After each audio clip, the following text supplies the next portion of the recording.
La Belgique qui se préparait, je vous le disais en titre, à vacciner contre le virus Covid-19, une opération d'envergure qui doit débuter en janvier à Bruxelles. C'est dans une maison de repos de Woluwe et Saint-Pierre qu'auront lieu les premières administrations de vaccins et ce sera dès lundi. Thomas Dufrane.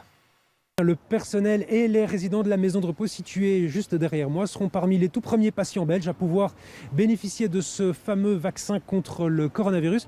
Une première dose qui sera administrée par les infirmiers et les infirmières de la maison de repos et un médecin sera également là pour superviser le tout.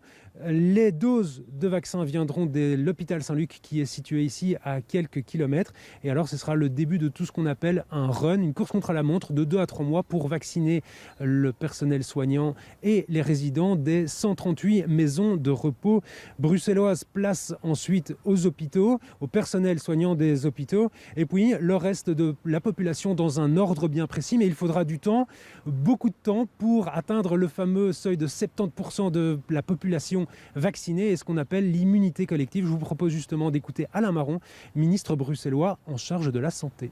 Il y a d'abord les publics prioritaires qui arrivent, c'est-à-dire les plus de 65 ans, mais aussi les personnes de plus de 45 ans avec des facteurs aggravants, je dirais par exemple du surpoids, du diabète, etc.